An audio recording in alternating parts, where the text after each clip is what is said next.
Oi, oi. Boa tarde. Tudo bem, pessoal? Acho que tá faltando. Ah, não, já tá aí. Eu estava esperando a Isabel chegar, mas acho que ela já chegou, eu não tinha visto. Muito boa tarde. Bem-vindos a mais um semestre letivo. Tudo bem? Então, hoje a gente começa oficialmente a nossa disciplina. Que bom que tá todo mundo aí, que bom que estão abrindo as câmeras. Fico feliz de encontrar alguns que a gente já tinha trabalhado nesse espaço aqui no semestre passado, a Jaqueline Catielli e a Oi, Liege, eu professora. acho, né, Liege? Não, não Tá me é. escutando? Oi, Tá bom, tô te então. escutando bem, sim. E a Isabel eu já conhecia de outros carnavais, de alguns bons projetos juntas. A Carolina acho que já conhecia também, acho. E o Humberto e o Raoni, acho que só do processo seletivo ali de acompanhar, mas não tinha encontrado vocês aqui ainda em tela plana. Então, muito bem-vindas, bem-vindos. A gente vai começar agora a nossa sequência de encontros sobre uma temática que eu tenho bastante afeto por ela, que é problematizar a jurisdição a partir das multidimensões da sustentabilidade. Na verdade, não só a partir das multidimensões da sustentabilidade, a disciplina ela é eminentemente sobre uma proposta de refundação da jurisdição. Antes da gente começar propriamente dito, só queria colocar algumas questões aqui de ordem bem introdutória deste momento de hoje. Tá? Essa é o nosso primeiro encontro, a nossa primeira aula. A gente tem alguns ritos, né, nesse primeiro contato de aproximação entre nós, né? Deixa eu ver aqui, parece que eu tô com duas entradas. Parei de compartilhar, né? Vocês estão me enxergando. Tá. Então, não sei por que está com duas entradas minhas aqui, então. Hoje a aula é mais para a gente se conhecer, conhecer o objetivo de vocês aqui, né? Para que a gente possa customizar a disciplina a partir da proposta, da ementa dela, aos interesses de vocês. E também para que a gente possa se conhecer aqui e transformar esse espaço num espaço que é para ser um espaço de troca, né? E para isso a gente precisa se constituir enquanto grupo. Né? Já passei algumas informações para vocês por e-mail, outras já estão lá no Moodle. Tá? Tem aquele vídeo padrão que todos nós fizemos para nós nos apresentarmos. Eu imagino que talvez vocês tenham tido acesso antes até do processo seletivo, né? Que foi quando a gente fez para receber os novos alunos, para que direcionar, né, auxiliar na elaboração das propostas de pesquisa. E naquele vídeo eu já falei um pouquinho desta disciplina e da disciplina da linha 2, que é Educação Jurídica na Sociedade em Rede. As duas disciplinas são muito próximas, porque pressupõem uma refundação da jurisdição, pressupõe que isso se dê ao lado da formação de juristas, de uma formação renovada de jurista, revisando, problematizando, revisitando, né, os nossos paradigmas de um modo geral. Mas isso a gente vai desenvolver ao longo do semestre. Tá? Então, já passei lá algumas informações, tem aquele vídeo que é um vídeo de aproximação, de apresentação e de aproximação. Tá? As aulas vão se dar ainda em rede nesse semestre, em que pese o nosso retorno gradual à presencialidade, né? Retornando, então, primeiro o atendimento ao público, né? Primeiro a questão, né, dos técnicos, as disciplinas práticas e nós na sequência. Tá? Mas esta disciplina, as disciplinas ofertadas este semestre em rede, em regime de exercícios domiciliares, regime especial de exercícios domiciliares, permanecerão neste formato, tá? As nossas atividades vão ser síncronas, isso aqui que a gente está fazendo, e assíncronas, tá? A gente tem ali já uma sequência de encontros A ideia é que a gente faça encontros semanais, com alguns intervalos, considerando que a gente já vai ter até bastante intervalinho aí pela frente, né? A gente tem um feriado agora na sequência, depois a gente tem a semana da JAI, e depois a gente tem aquelas 3 semanas consecutivas de recesso no final de ano, tá? Que é aquela semana ali, véspera do Natal, véspera do Ano Novo, e a semana seguinte do Ano Novo a gente retorna daí 10 de janeiro, tá? Isso para que vocês possam já ir se organizando, organizando as agendas de vocês e reservando as segundas-feiras, tá? As segundas-feiras à tarde é para a gente sempre reservar para disciplina, tá? Mesmo quando a gente não tem atividade síncrona.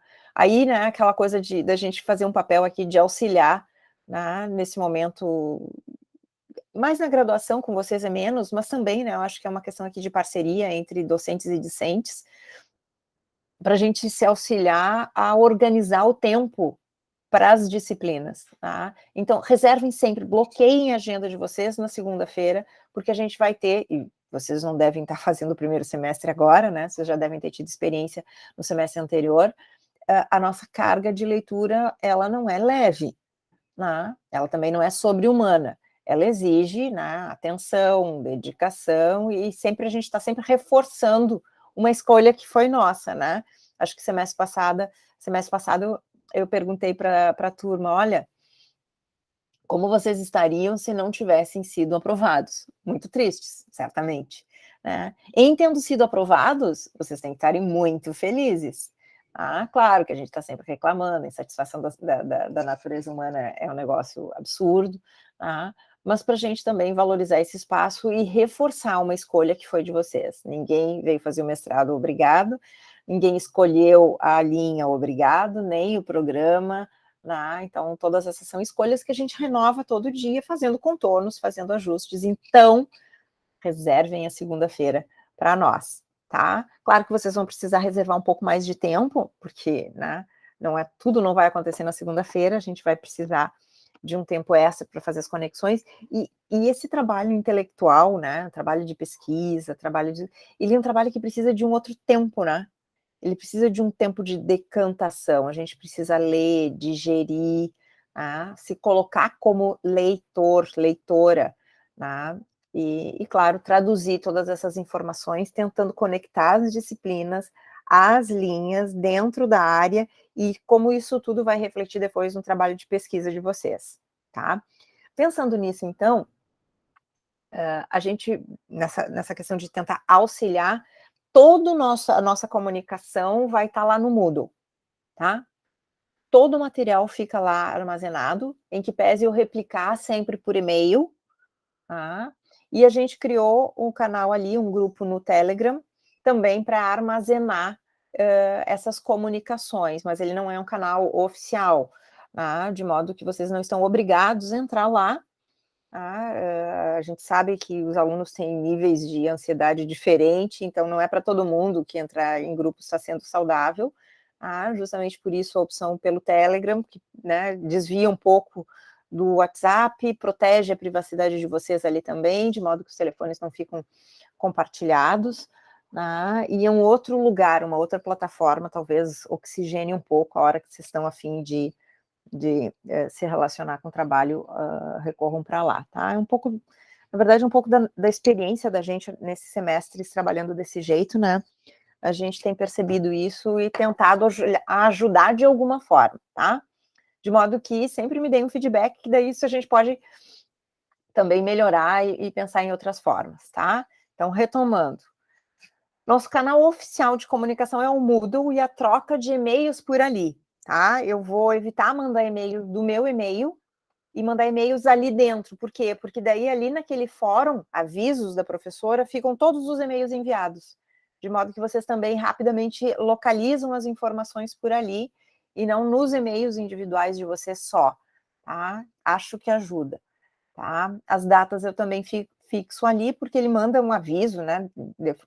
Conforme a organização de vocês, ele manda avisos ali para vocês também, tá? Isso não significa que a gente possa, né, usar outros canais, mas este é um canal oficial, tá? Que a gente vai concentrar as informações ali, de modo que vocês fiquem seguros, seguras, né? Perdeu alguma coisa, está confuso, se atrapalhou, recorre lá, tá?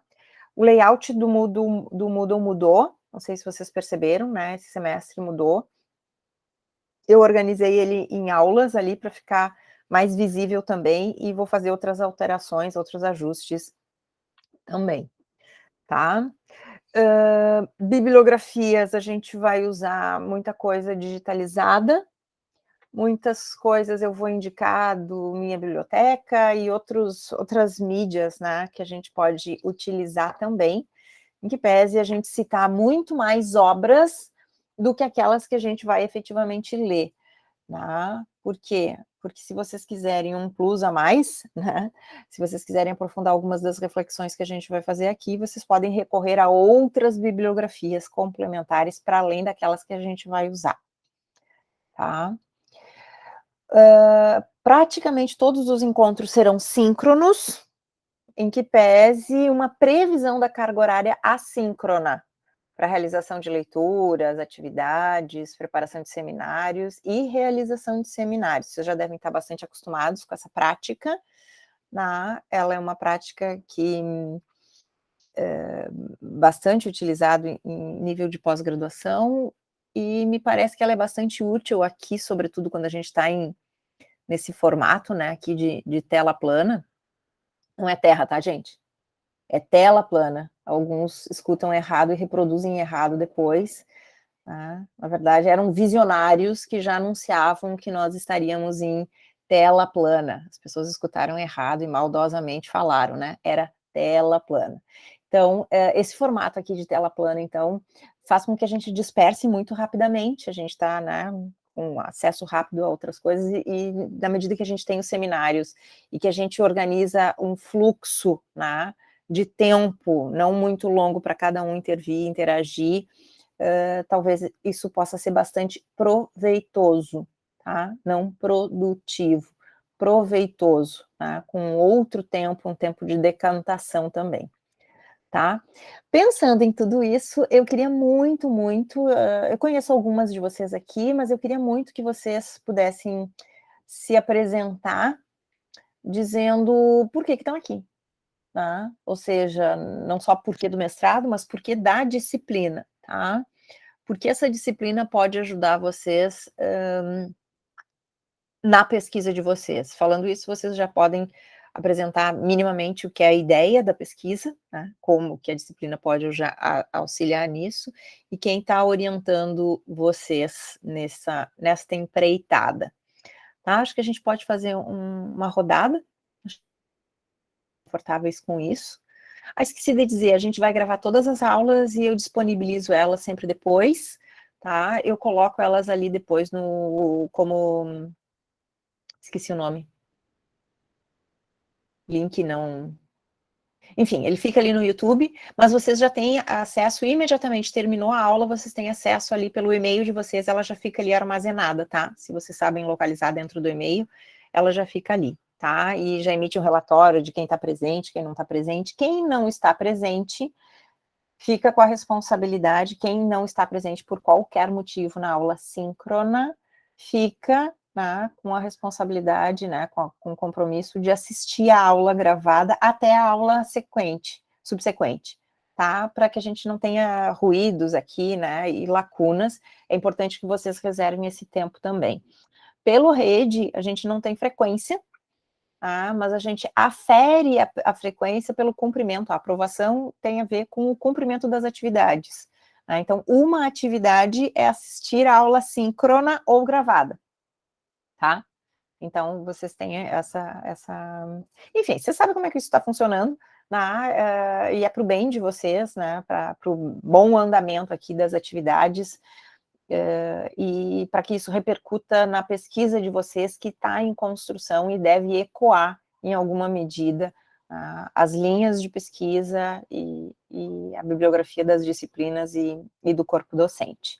Tá? Sugiro que a gente possa adotar uma ordem alfabética aqui, Carolina, Humberto, Isabel, Jaqueline, Catiele, Liege, Raoni, mas se vocês quiserem adotar outra ordem também, adotei só uma ordem padrão aqui, que daí a gente consegue olhar no chat e ver a sequência automaticamente, e já podem ir se apresentando dizendo por que estão aqui, ou seja, por que a disciplina pode ajudar para a pesquisa de vocês, tá? E, enfim, é isso. Bem-vindas, bem-vindos. Vou adorar conhecer vocês a partir de agora. Vou mutar. Bem, boa tarde a todos. Eu me chamo Carolina e a minha pesquisa ela vai versar sobre os litígios climáticos e a governança ambiental, como a governança pode ser uma medida para fortalecimento desses litígios.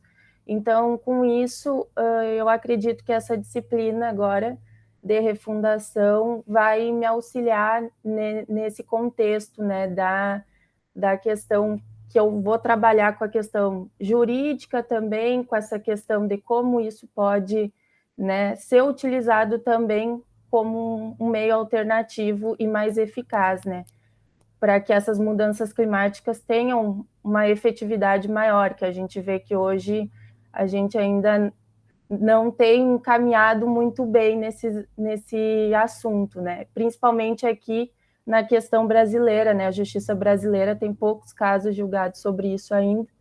Então, é esse o intuito da minha pesquisa. E o meu orientador é o professor Jerônimo. E é uma satisfação participar dessa disciplina. Seria isso.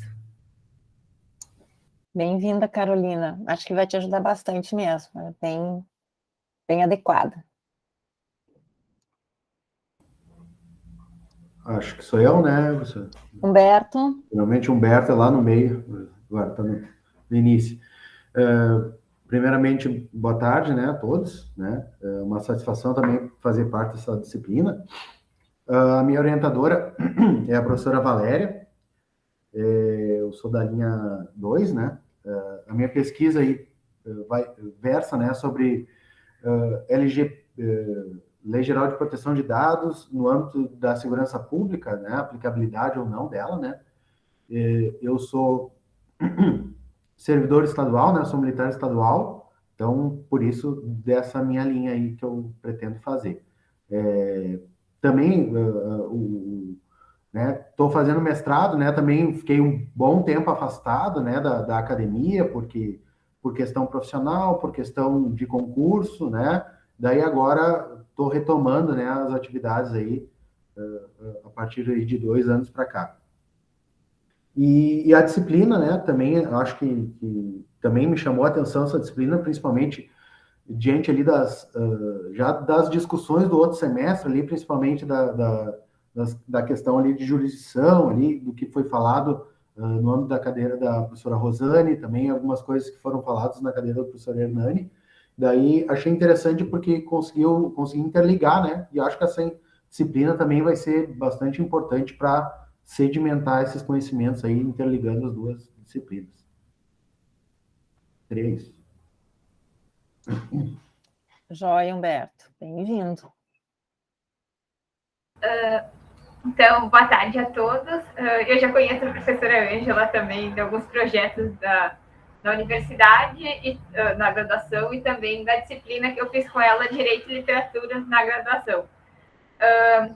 Eu, por conta até desse contato que eu tive com a senhora na graduação, eu sempre quis fazer de novo uma disciplina com a senhora dentro do PGD, e eu acho que essa justamente foi a disciplina que mais me interessava, assim, para a minha pesquisa, porque a minha pesquisa tem como foco estudar os projetos de mineração que envolvem mineração no estado do Rio Grande do Sul, mais especificamente no bioma Pampa, nos últimos anos, e principalmente mineração do carvão, e aí tem o caso específico da mineração da mina Guaíba, e quais são os limites e possibilidades que existem para a construção de normas sustentáveis em relação a esses projetos de mineração, justamente em um período que o mundo todo passa por uma transição energética que está colocando fim aos projetos de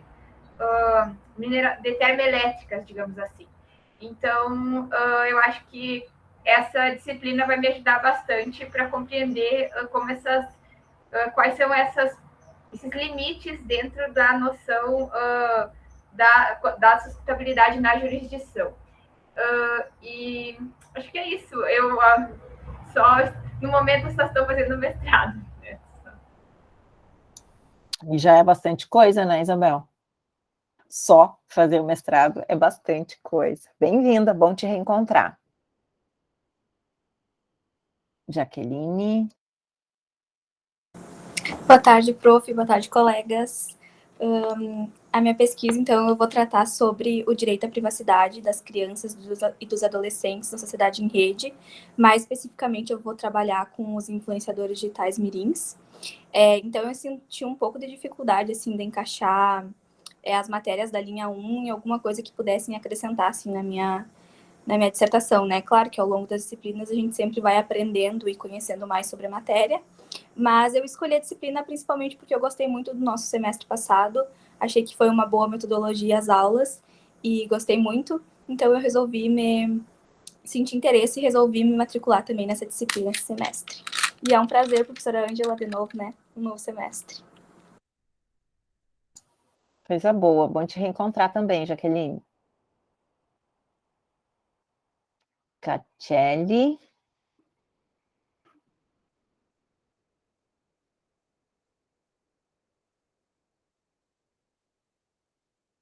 Ele pode ter dado uma saída. Quem sabe, Liege. Fala aí, Liege. Professora Catelli está com um problema na máquina dela, eu estava tentando ajudar. Ela está com a câmera, desligou e eu acho que o microfone também está com problema agora. Quem ela vai sabe reiniciar. sair e entrar de novo, e enquanto isso a Liege vai falando, enquanto ela se organiza, e a hora que ela estiver disponível, ela fala daí. Boa tarde, colegas. Tudo bem, professora? Eu sou orientanda do professor Ronaldo Busnello.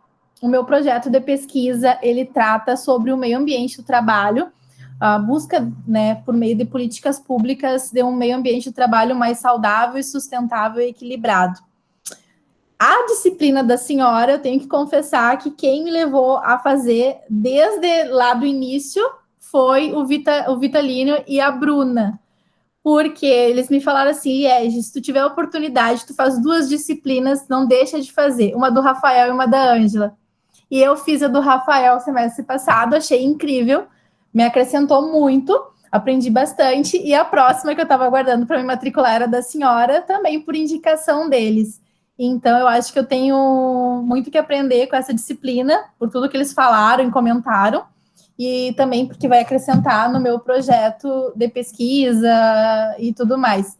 E, aproveitando, eu quero pedir desculpa para a senhora, porque vai acontecer isso em todas as aulas, se a gente tiver online, que é o seguinte, eu largo a minha guriazinha a 1h20 na escola. E aí, para não perder o início da aula, 1h30, eu conecto no celular e venho no carro. Mas, às vezes, ele cai um pouquinho. Aí eu subo e já conecto no computador. Então, só para deixar claro, professora, infelizmente ficou 1h30 e não dá tempo de eu chegar antes de começar. Mas, para não perder, eu me conecto ali e venho escutando. E é um prazer ser sua aluna. Que bom, prazer todo meu. Fica tranquila, eu tenho esse mesmo, não é problema, né? Eu tenho esse mesmo compromisso, pouco antes também, e hoje deu tudo certo, mas não é sempre que dá. Se for confortável, um pouquinho mais, não tem problema, né? Se todos estiverem de acordo, a gente faz ali, dá uns 15 minutinhos, ou, na verdade, a gente pode combinar de 15 minutos antes, fazer um bate-papo, combina de trazer um café e conversar antes, no início da aula, que é para, né, dar tempo de todo mundo se organizar também. Fica tranquila, tá, Liege? Obrigada por avisar. Deu certo, Catelli? Oi, prof, me escuta? Sim, tudo bem. Ah, que bom, então. Desculpa o problema, prof, mas está acontecendo isso com a minha webcam, saiu o microfone e a câmera e eu não sei arrumar. Enfim, então é um prazer rever a senhora novamente, né? Assim como os colegas, junto com os colegas, é a nossa primeira aula. E sobre a questão do meu estudo, ele vai ser sobre a degradação ambiental acarretada através do padrão de consumo da carne pelos seres humanos, trazendo a questão da incompatibilidade com o desenvolvimento sustentável e a superação do paradigma, desculpa, prof, eu sei que tu não gosta dessa palavra, antropocêntrico, então, a partir da análise do contexto da pandemia. E a minha orientadora vai ser a professora Nina, e eu escolhi essa disciplina pelo semestre passado que nós tivemos, que foi muito proveitoso pela metodologia que nós tivemos também, e pela questão da sustentabilidade que eu posso, talvez, utilizar na minha pesquisa. Que tenhamos um ótimo semestre, prof. Obrigada, oxalá. Também quero um ótimo semestre para todos nós. Obrigada. Raoni. Boa tarde, professora. Boa tarde, os colegas. Eu sou o Raoni. Eu estou fazendo na linha 1, né, junto com a professora Nina, e eu vou tratar sobre a possibilidade ou impossibilidade de animais serem herdeiros testamentários. Então, por óbvio que uma visão diferenciada sobre questões jurisprudenciais e tudo mais vai ser muito válida para minha pesquisa, né? Esse olhar diferente, que é algo que eu estou trabalhando junto com a professora Nina, e a gente está procurando bases para poder fomentar a nossa pesquisa. E no mais, é isso. Eu advogo também, mas advogo na área de proteção de dados, que não tem nada a ver com a minha pesquisa, então é isso aí. Muito obrigado. Joia. Desculpa, eu falei Raoni. Perdão. Qualquer coisa que termina com I, eu aceito, professor. É? Tá bom. Não, qualquer coisa não, né? Tem que ser minimamente... A gente não pode fazer superinterpretações, como diz Humberto Eco, né? Tem os limites da lei, ou, no caso, o limite da grafia do nome. Desculpa, mas eu falo certinho a partir de agora, então, tá? Então, devidamente apresentados, eu não me apresentei, mas eu acho que aquele vídeo já funcionou como uma apresentação também, e acaba que vocês acabam conhecendo melhor nós, né, do que nós a vocês. Tá? Mas eu tenho 2 disciplinas aqui, os colegas já comentaram, né? Uma em cada linha. Eu sou colaboradora das 2 linhas. Uma é refundação da jurisdição e multidimensões da sustentabilidade, e a outra é educação jurídica na sociedade em rede. São 2 temas que, para mim, são muito caros e são muito conectados também. Eu espero, sinceramente, que a disciplina possa contribuir com a formação de vocês, né, diretamente ou indiretamente com a pesquisa. A princípio, pelo relato de vocês, acho que sim, né, com algumas de forma mais robusta, com outras, né, talvez com a própria proposta de uma perspectiva mais arejada, né, da jurisdição, porque se, em uma frase, se eu puder resumir a disciplina, tá? Reformas jurisdicionais não necessariamente instituem um novo sistema judicial, um novo sistema de justiça. Né? Por isso, então, eu venho cunhando já há bastante tempo, né? Essa expressão eu cunhei já em 2008, eu venho cunhando a expressão refundação da jurisdição. Ela é, portanto, um conceito, né? Uma noção que tem a pretensão de se constituir, né, ao longo dos anos como uma proposta teórica, né, uma perspectiva teórica de enfrentamento das discussões jurisprudenciais, que passa desde a revisão das fontes do direito, das fontes da jurisdição, uma redefinição do conceito de jurisdição, né, e, claro, para dar conta de uma infinidade de demandas que são muito próprias da contemporaneidade. Né, e não de uma outra era, né, de uma era passada. Minha hipótese é que nas reformas que a gente vem insistindo em fazer, a gente não modifica, né, a gente não reestrutura, a gente acaba, no máximo, impactando o funcionamento da jurisdição e não a estrutura jurisdicional. Porque falar em refundar a jurisdição é falar em modificar, em revisar, reestruturar a sua estrutura. E, sobretudo, sua estrutura paradigmática. Né? Daí a gente chega à conclusão que muitos dos problemas que são hoje apontados no que diz respeito à crise da justiça são problemas estruturais da jurisdição, inclusive com uma perspectiva limitada de acesso à justiça, né? De se imaginar o acesso à justiça como um acesso quantitativo. Se nós pegarmos hoje né, a forma como nós fazemos os cálculos, as métricas do acesso à justiça, esses cálculos são sempre, né, o próprio nome está dizendo, a partir de números. Quantos defensores públicos, quantos processos, quantas entradas, quantas saídas, a STF em números, justiça em números. Tá? E nós não temos sequer pesquisas, tá, que se dediquem a, de forma mais robusta, a fazer um enfrentamento de uma proposta de um acesso à justiça qualitativo, que passa não só no enfrentamento da teoria da decisão, de analisar as decisões judiciais que vêm sendo produzidas, tá, e cotejadas com o paradigma do Estado democrático de direito, né, ou com as demandas da contemporaneidade, com a emergência dos novos direitos, né, sobretudo direitos, né, de terceira geração, quarta, quinta, relacionados à bioética, biotecnologia, bioengenharia, né, relacionados à realidade virtual, relacionados a direitos, né, coletivos, transindividuais, transgeracionais. Né, e a gente vem insistindo com um paradigma anterior.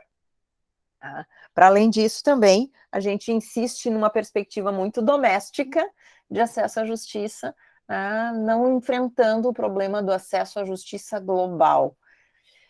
Junto com isso, a gente também vem trazendo ou insistindo numa compreensão de uma monotecnologia aliada ao direito. E essa é a minha proposta de foco para esse semestre, a gente pensar em cosmotécnicas, pensar numa pluralidade de tecnologia e não na forma como a gente vem hoje se ocupando, né, do avanço tecnológico, uma perspectiva muito, né, de mão única. Tá? A gente vai ter tempo para falar sobre tudo isso. Então, a proposta da refundação da jurisdição é a gente repensar as estruturas do sistema de justiça, lembrando que ele não acontece só no judiciário, né? O sistema de justiça se dá também por políticas públicas, por impactos e refundações, né, que vão impactar a refundação da jurisdição a partir da legislação e não só nos tribunais. Então, percebe que é uma perspectiva bastante ampla, né, de não quantidade, mas também qualidade, não doméstico, mas também global, né, não judiciário, mas também judiciário, né, pensando nos demais poderes também, e isso passa por uma redefinição do próprio Estado, já que a proposta é de refundar a jurisdição, e não o processo, refundar a jurisdição, que é um dos poderes do Estado, ao lado de outros dois, o executivo e o legislativo. Tá? Em grandes linhas, em grandíssimas linhas, é isso que a gente vai se debruçar. Tá? Eu espero que atenda a expectativa de vocês. Quando a gente vem para uma disciplina, a expectativa da gente é sempre muito grande, né? É como quando a gente escolhe um cinema para ir, né? Um filme, né? A comparação talvez não seja melhor, mas a gente cria uma certa expectativa e eu espero que ela minimamente atenda, né? Lembrando sempre que a disciplina não é a pesquisa de vocês, embora possa impactar na pesquisa de vocês, tá? E eu já vou pedir para vocês, a partir de hoje, já começarem a pensar, a estruturar, a rascunhar, tá? Então peguem aí uma parte do caderno de notas de vocês, ou abram um arquivo para isso, no paper da disciplina. Tá? A gente sempre tem melhores resultados quando começa a pensar no paper já no primeiro dia de aula, e quando a gente expõe o paper no último dia de aula. Tá aí, ó. Vocês já têm esse compromisso pela frente, vocês vão começar a pensar no paper hoje, porque vocês vão expô-lo, apresentá-lo no último dia de aula. Não o paper completo, né, mas a estrutura do paper. Bom, o tema é esse, eu vou dividir em 2 capítulos, 3 capítulos, vou falar sobre isso com essa bibliografia, tá? De modo que vocês já façam os direcionamentos nas escolhas dos seminários a partir disso também, certo? Alguma pergunta dessa parte agora assim mais burocrática? De andamento da aula, encontros? Prof, deixa eu só questionar. Ali, quando a gente tiver que faltar a aula, eu vou ter que faltar uma aula, que eu vou fazer uma viagem, obrigatoriamente a gente tem que mandar até o dia anterior da próxima aula? Pois é, aquilo ali eu tenho adotado como padrão para todas as disciplinas, tá? Na verdade, talvez a gente possa convencionar, assim, de fazer uma pequena nota, uma anotação sobre o que foi tratado na aula, tá? Na verdade, Katia, o objetivo não é de fiscalizar, tá? O objetivo é de estimular, né? De fazer com que vocês se comprometam com isso. Porque se assistir a uma aula que já aconteceu, depois da aula já ter acontecido, pode que embolar tudo e perde um pouco o sentido. Né? Acaba que impacta na própria participação do aluno, da aluna que falta na aula subsequente, né? No sentido de intervenção, de poder fazer as conexões nos seminários. Então, sempre que vocês perderem, claro, não pôde, deu um problema, saí, agendei minhas férias, né? E às vezes acontece isso, a gente tem que agendar férias no período que as coisas estão acontecendo, fiquei sem internet, a gente combina, tá? Excepcionalidades a gente sempre trata excepcionalmente, o que a gente tem que se pautar aqui pelo princípio, né, da boa-fé, né, da lealdade processual aqui no caso, né, da lealdade acadêmica, da gente estar empenhado e ocupado no bom êxito, né, da disciplina, do aproveitamento da disciplina. Claro, excepcionalidades de toda a ordem pode acontecer, né? Se vocês acharem conveniente, eventualmente um dia, porque nós somos muito poucos, né? Somos 8, né? Incluindo aqui a mim. Daqui a pouco 3, por motivos diversos ou idênticos, não podem vir um dia, 4, a gente pode combinar, quem sabe a gente nessa semana pula e na próxima faz um período de aula maior, tá? Essas questões eu acho que a gente pode combinar sem problema, tá? Sem problema daí. Claro, aí vocês se organizem, me avisem com um tempinho ali, né, e a gente remarca.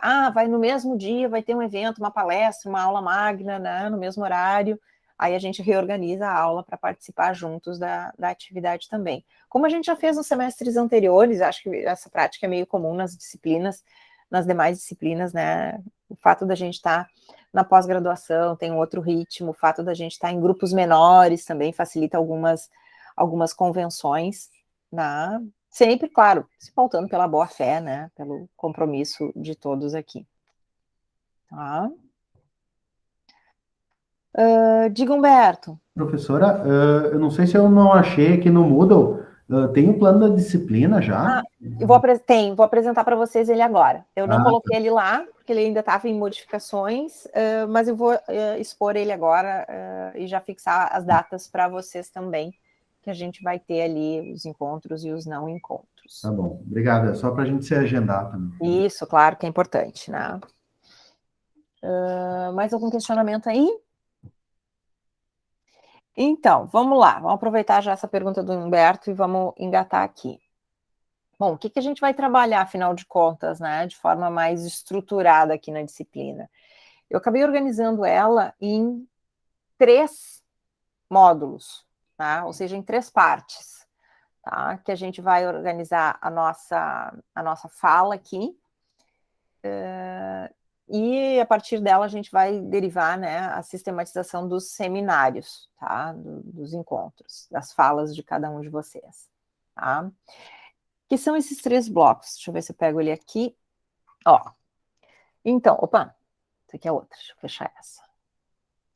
Eu escolhi um nome para vocês também. As minhas turmas esse semestre têm um nome. Já explico por quê. Então, são 3 blocos, tá? Deixa eu diminuir aqui para projetar para vocês, fica mais confortável na tela.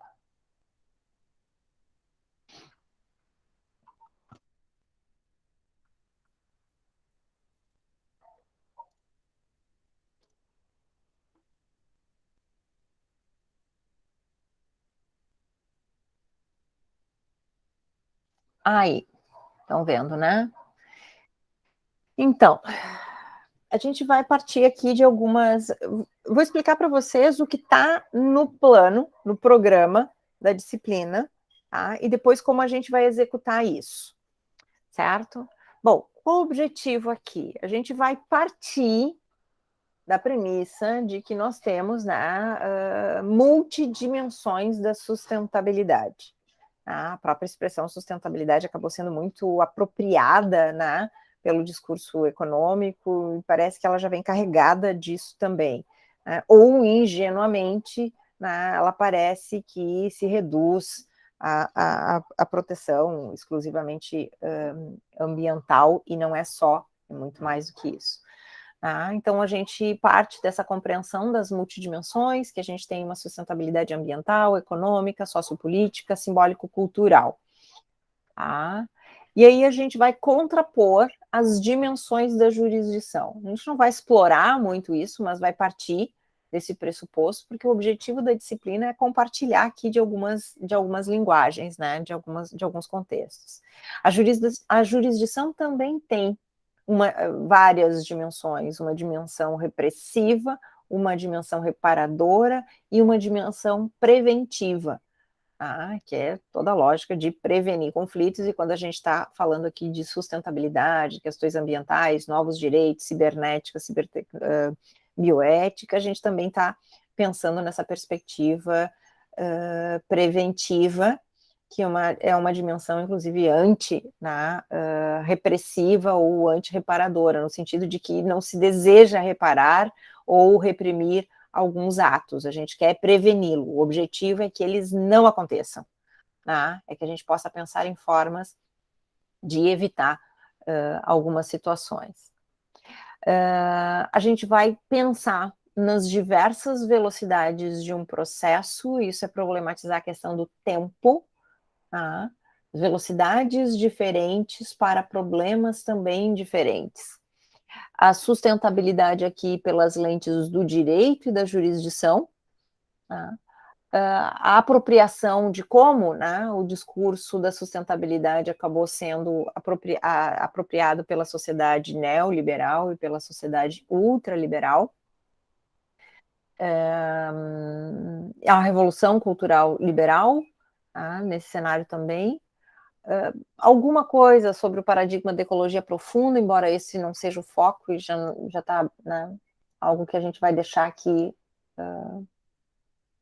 só no ar, o impacto disso tudo na atuação jurisdicional, os mecanismos processuais de efetivação de uma antissustentabilidade, o controle das políticas públicas e os compromissos constitucionais, e aí a gente vai construir, a expressão é minha, na jurisdição, a gente vai superar uma jurisdição linear, que seria aquela jurisdição mais própria da origem do Estado liberal, do Estado social, e pensar numa jurisdição volumétrica, que tem mais de uma dimensão também, para dar conta dos direitos os novos direitos,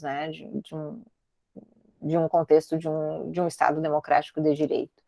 E a construção de uma atuação jurisdicional sustentável, E aí, claro, se a gente quiser dar um enfoque mais no penal, não me parece que é o caso de nenhum dos projetos de vocês aqui, a gente poderia pensar em compliance e sustentabilidade, e a insustentável sustentabilidade, aqui para falar da insustentável leveza do ser, parodiando um pouco o livro da insustentável leveza do ser.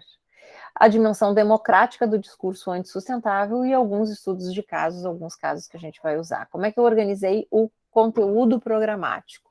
Eu falei em 3 módulos, em 3 blocos que a gente vai trabalhar, já a partir da semana que vem. O primeiro deles são os fundamentos da jurisdição e do processo. A gente vai fazer toda uma reconstrução da ciência processual, vai identificar o que foi o movimento do acesso à justiça, e falar da sustentabilidade enquanto uma mudança cultural na jurisdição. Esse primeiro capítulo aqui é mais para a gente uniformizar as nossas compreensões, para a gente fixar quase que um vocabulário comum aqui, para a gente ir adiante para falar sobre o acesso à justiça no segundo módulo, as dimensões da sustentabilidade e a virada tecnológica. A gente vai inserir o tema da virada tecnológica aqui, ele é um tema importante, ele impacta diretamente a jurisdição e a sustentabilidade.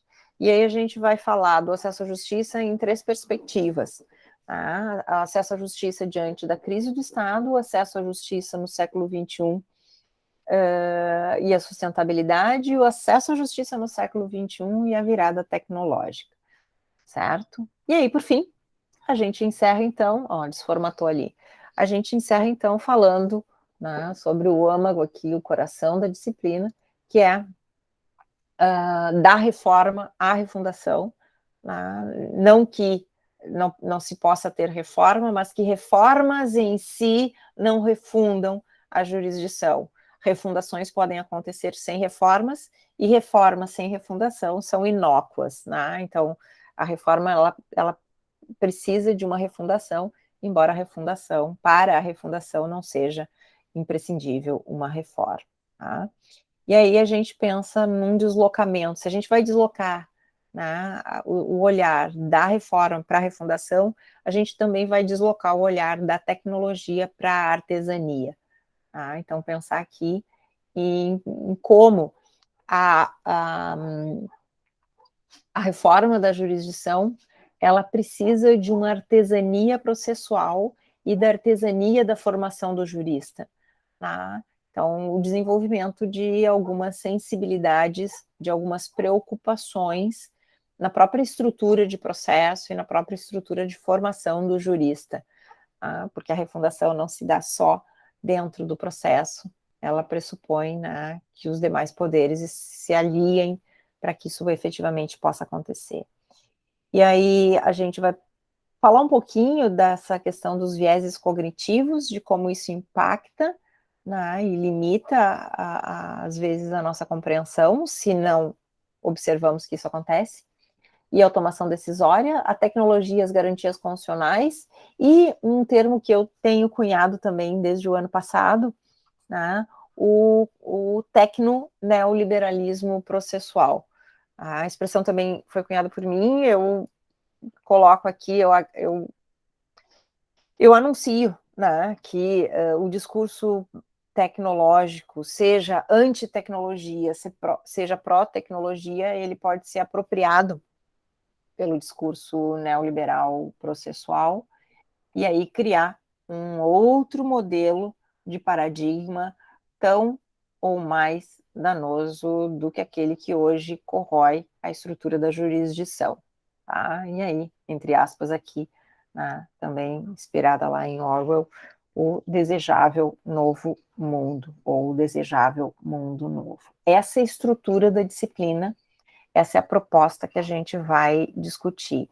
Tem uma bibliografia aqui mínima, né, alguns autores que são bem emblemáticos para fazer essas discussões, tá? Esse aqui é o último livro do professor Ovidio Batista, Epistemologia das Ciências Culturais, em que ele vai problematizar bastante, é quase um diálogo com o Dworkin, aqui, tá?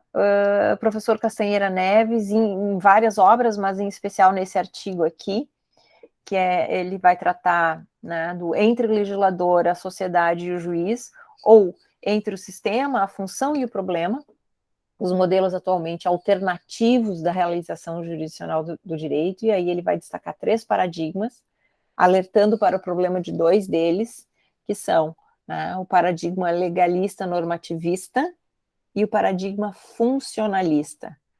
O primeiro porque limita a atuação jurisdicional, uma perspectiva muito, né, positivista, legalista, normativista, como o próprio nome do paradigma anuncia. O segundo paradigma, o funcionalismo da jurisdição, porque transforma a jurisdição e o direito em um instrumento a serviço, né, e aí os diversos funcionalismos. O funcionalismo jurídico a serviço do positivismo, o funcionalismo político, o direito a serviço da política, o funcionalismo tecnológico, o direito a serviço da tecnologia, o funcionalismo social, o direito a serviço, né, da maioria, sem regras contra-majoritárias. Então, o risco iminente que se tem hoje de um direito, de um sistema de justiça funcionalizado. Isso significa falar da perda da autonomia do direito, que é algo que a gente não quer, que é uma premissa que que é basilar para a disciplina, né, que é lá da filosofia, da importância da autonomia do direito, né, que ele se mantenha blindado da política, não puro, né, não tem nada a ver com uma teoria pura do direito aqui, mas que o direito se mantenha autônomo, né, em relação a outros sistemas jurídicos. Tá? Então, acho que esse texto dele aqui é bem importante. Garapon, nesse livro aqui, Os Juízes da Mundialização, é uma obra importante também para nós, bem pequenininha também. Amartya Sen, Ideia de Justiça, Pilhagem, do Hugo Matei e da Laura Nader, que vão falar, né, sobre o Estado de Direito ilegal. Alguma coisa do Sandel também, e aqui uma sequência de outras obras, com destaque a essa aqui, do Dufour, A Arte de Reduzir as Cabeças, sobre a Nova Servidão na Sociedade Ultraliberal. Não é um livro novo, embora bastante interessante. Tá? Owen Fiz também, O Novo Processo Civil, para a gente trabalhar aqui algumas dessas questões importantes. Também destaque ao Lipovetsky e outras obras do Castanheira Neves, que a gente vai usar, tá? Bastante obras dele aqui, porque ele é um autor que eu considero importante. Ele só não faz muito sucesso porque escreve em português. Se ele escrevesse em alemão, seria tão ou mais lido do que os alemães que a gente consome aqui no Brasil, né? A gente tem esse fetiche por bibliografia europeia, é uma coisa engraçada, né? Ou norte-americana. Bom, a gente vai trabalhar, né, pelo rede, com a resolução 2420, é a que está nos ancorando ainda, tá? Aqui algumas observações que eu já tinha passado para vocês, né, sobre os encontros, as aulas síncronas, tá? E o cronograma de atividades que a gente vai trabalhar aqui, né? Eu costumo fazer as 2 primeiras semanas com aulas expositivas, para a gente compartilhar aqui de alguns universos, e aí depois a gente já começa a fazer as divisões ali dos seminários, tá? Então, o que a gente vai fazer já hoje? A gente tem algumas datas ali que não tem, então, ó, agora a gente tem 4 encontros e o feriado do 15 de novembro, tá? Então, e aí depois a gente tem o feriado ali, o recesso de Natal, né? No dia 20 de dezembro e retorna dia 10 de janeiro, tá? Fora isso, a ideia é que a gente tenha aulas sempre às segundas-feiras, da 1h30 ou 15 para as 2, se ficar mais confortável para vocês. Para mim também fica bem confortável, se a gente conseguir atrasar uns 15 minutinhos, né? Até as 13h30, 15 para as 4, e eventualmente algum dia com o seminário a gente pode avançar um pouquinho mais e descontar lá adiante um outro encontro. Tá? Tudo bem? Ninguém vai desistir da disciplina? Podem desistir, é bom que já desistam no primeiro dia, que não se comprometem com se ela não vai atender as expectativas, já, porque às vezes a gente tem como saber, já de pronto, não era nada disso que eu esperava. Jaqueline, pode falar. Prof, eu tenho uma dúvida, a nossa disciplina é semanal ou é de 15 em 15 dias? Pois então, sabe o que eu tinha pensado? Eu tinha pensado ela em 15 dias, só que daí depois que saiu o calendário, e eu vi que a gente vai ter vários, 4 encontros sem, tá? Aí eu até pensei em deixar ela semanal, mas a gente pode tentar fazer, já que agora fazer esses 3 primeiros encontros semanais, e depois, de repente, fazer até umas 4h30, né? E fazer intercalado, porque senão a gente não consegue, porque como eu tô...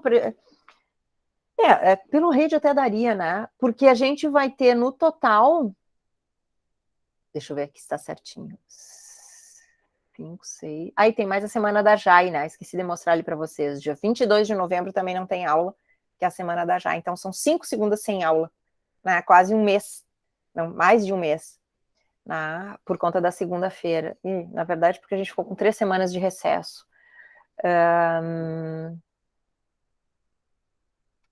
Desculpa, deixa eu pegar aqui de novo. 7, 8, 9, 10... Não, a gente pode fazer. O que vocês... A tua sugestão, Jaqueline, era... Tu quer falar alguma coisa? Tu tinha imaginado que ela fosse quinzenal, isso? Não, eu só perguntei porque quando eu fui fazer minha matrícula ela estava quinzenal, mas por mim não teria problema de ser semanal também. Né? Não sei os colegas, mas por mim não teria problema. Eu acho que deve ter ficado do semestre passado, de certo, alguma coisa lá fixa, porque eu nem informei nada. Mas a gente pode pensar em alguns intervalos para vocês fazerem as preparações dos seminários. De modo geral, vocês preferem quinzenal ou semanal? Ninguém se movimenta, vou entender que tá tudo bem assim, ou do jeito que eu disser, tá bom. Porque quinzenal, semanal ela fica mais curta, quinzenal ela vai ficar mais longa, né? Então vai depender só da agenda de vocês depois, porque se a gente avançar um pouquinho mais, diga, Liege. Se ela ficar quinzenal, ela vai até que horas, professor, daí? Quinzenal, eu acho que daí ela teria que ir até umas 4h30. Ah, tá, não tem problema, porque a aula da professora Rosane começa às 5. Vocês têm aula depois. Isso aí. Sim. E aí, eu não quem vi faz a ainda que disciplina da Rosane? Além da Liege, pode erguer a mãozinha aí. A Jaque. A Jaque é a Liege, então, só. E o resto não teria aula depois. Então, a gente pode combinar até umas 4h30 daí, fazer... não sei se fixo quinzenal, né? Para não embolar ali. Eu faço um cronograma contando com alguns intervalos. E aí a gente fica uma horinha a mais. E reorganiza ali no calendário. Diminui algumas semanas no final. Aumenta, né? No final, algumas semanas. Tá? Bom, podemos começar a conversar sobre agora alguns detalhes da disciplina do seu ponto de vista de conteúdo e depois sobre organização de seminários? Muito bem. Devidamente apresentada a disciplina, agora eu gostaria de começar a conversar com você sobre um problema que vai nos orientar, tá? Bom, primeiro, eu tinha dito que eu tinha dado nome esse semestre para as disciplinas, né? Para as disciplinas não, para as turmas. E aí, estava pensando numa forma criativa, diferente de fazer isso e como identificar.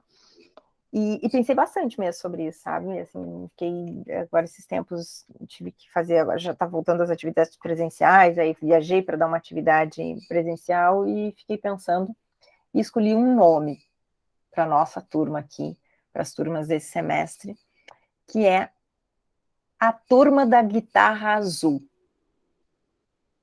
Tu tem uma guitarra azul, Catiele, de brinquedo ou de verdade? Não, tá aqui no chão próximo. Vocês querem eu Sério? Eu vou pegar para mostrar para vocês. Pega aí, então, não acredito. Bom, sabe por que eu escolhi esse nome? A Catiele deve estar escutando. Foi um insight, até era um outro nome, depois quando eu me lembrei desse, ali, olha lá, e é azul. Azul. Sério? É a guitarra do Wallace, então? Pois, a inspiração, na verdade, é nesse poema aqui que eu quero ler para vocês, numa obra do Picasso, tá? E porque isso tem a ver com o pano de fundo da disciplina, e, na verdade, das pesquisas que eu venho produzindo, tá? O poema diz o seguinte: o homem abraçou sua guitarra azul, um reles remendão. Era verde o dia. Disseram-lhe: tua guitarra é azul e não tocas as coisas tal como são. Disse o homem: as coisas como são podem mudar na guitarra azul.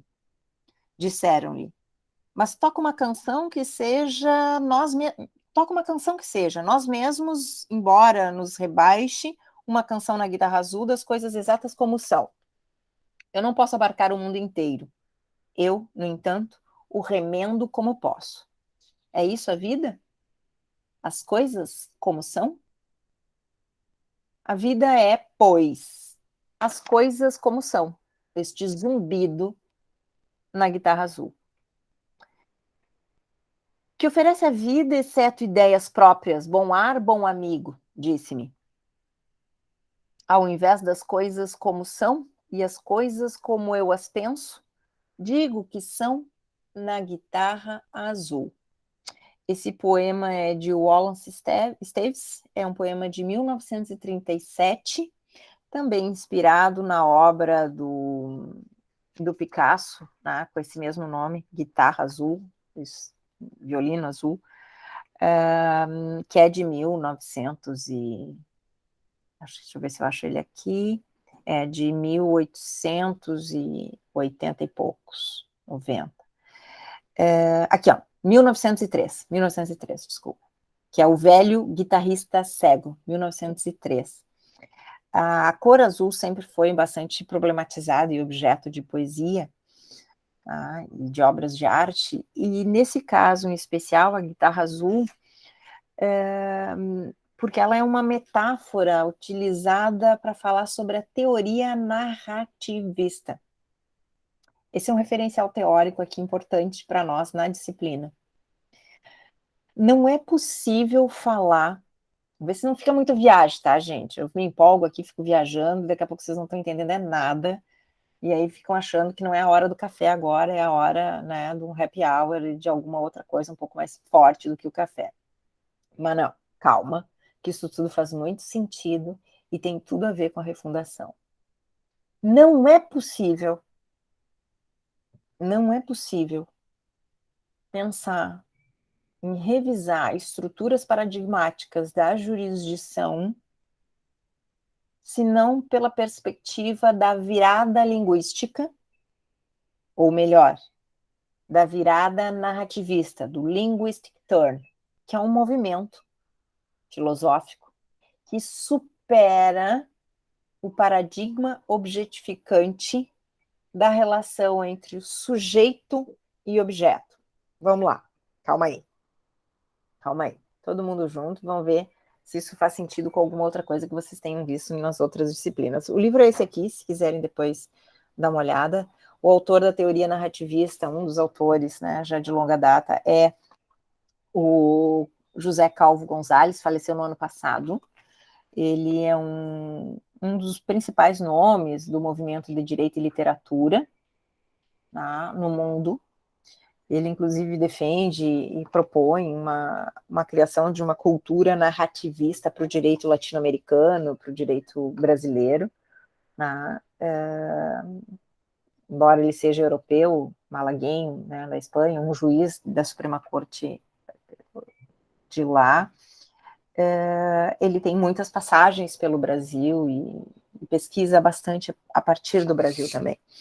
Então, ele e diversos outros autores, né, vão falar da importância de compreender o direito hoje como uma narrativa. E pensar no direito como uma narrativa é pensar o direito dentro da virada linguística. Vamos lá. Tudo que a gente vai estar fazendo aqui, dentro da jurisdição, é pensar na nossa relação com o texto, certo? Que texto? O texto normativo, né? Nossa, quem? Quem somos nós? O jurista, o intérprete. Quem é o intérprete? É aquele que aplica a regra, né? Caso o juiz, o tribunal, ou aquele que compreende os fatos, né? Caso as partes, né? Que estão ali compreendendo os fatos para trazer para dentro de um processo, ou aquele que constrói o sistema normativo, ou aquele que constrói as políticas públicas. Tá? Todos nós, de uma certa forma, somos, em que pese, né, qualquer lugar que a gente vai estar ocupando aqui, legislativo, executivo, judiciário, todos nós ocupamos o lugar de um sujeito, o intérprete, diante de um texto, que pode ser um fenômeno jurídico, um fenômeno social, um fenômeno econômico, um texto normativo, ou uma nova era. Tá? E essa relação que até o século XX, ela se estabelecia entre sujeito e objeto, tá? A perspectiva clássica do positivismo jurídico, ou dos diversos positivismos jurídicos, era de que de um lado a gente tinha o sujeito e de outro a gente tinha o objeto, de modo que qualquer sujeito interpretaria o mesmo objeto do mesmo jeito, tá? Por isso que, ao longo de toda a construção, né, da codificação do direito, a gente falou, né, em espírito da lei, como se, né, tivesse uma essência na compreensão de um sistema jurídico, e ele não tivesse um contexto. Bom, a partir do século XX, a gente começa a superar essa compreensão da relação entre sujeito e objeto, e passa a falar entre relação de sujeito-sujeito. A nossa relação com o mundo, ela é mediada pela linguagem. Um texto normativo, ele é um outro sujeito que me conta uma história. Eu vou interagir com esse texto normativo tanto quanto eu vou interagir, os sujeitos, vão interagir com fenômenos jurídicos, políticos, econômicos, sociais. E essa relação, ela se dá sempre entre sujeitos. Esse é um movimento muito claro, muito lúcido lá na filosofia, mas que o direito, como sempre chega tudo tarde aqui, né? O direito segue se relacionando ainda nessa forma de sujeito-objeto. Né? Isso impacta desde a metodologia, né? A forma como a gente produz pesquisa, né? E a gente fica preso lá entre dois grandes movimentos, né? Ou a gente acaba adotando uma perspectiva racionalista ou uma perspectiva iluminista. Né? Desculpa, racionalista, iluminista, ou a gente adota uma perspectiva empirista. Eu conheço a realidade pela minha experiência ou eu conheço a realidade pela minha razão. Tá? Isso seria a compreensão da relação sujeito-objeto. Século XX, então, a gente rompe com essa estrutura, tá? Isso é epistemologia, talvez vocês já tenham trabalhado isso com o professor Jerônimo, tá? Porque ele trabalha com essas questões de epistemologia também, tá? Ou seja, como que a gente constrói o conhecimento, a gente rompe, então, no século XX, com essa perspectiva ou racionalista ou empirista, e aí a gente começa a falar em uma nova perspectiva, numa terceira via, em o pragmatismo, né, ou linguístico pragmático. E aí existem autores expoentes aqui, né?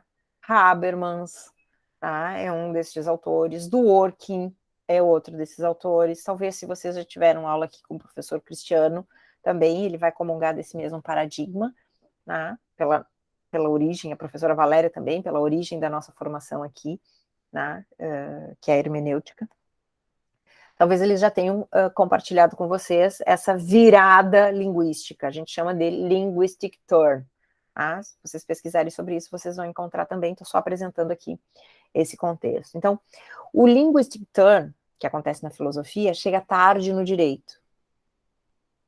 Embora o mundo inteiro já tenha empregado isso em outras ciências, dentro do direito a gente não faz isso. E a gente continua se comportando, inclusive como sistema jurídico, dessa forma. Tá? Isso faz com que a gente não consiga dar respostas contextualizadas às demandas contemporâneas. Eu interpreto um texto sem o contexto. Eu esqueço que o texto é o texto e a sua historicidade, assim como o sujeito é ele e a sua historicidade. O que isso tem a ver com a guitarra azul, o que isso tem a ver com a teoria narrativista. Bom, isso significa que, na verdade, o direito é uma construção narrativa. Ele pode ser, então, ficcional. O direito é uma ficção. O Raoni ficou, né, virou os olhos, ficou olhando para cima, ficou pensando, como assim o direito é uma ficção? O que vocês entendem dessa afirmativa? O direito é uma ficção.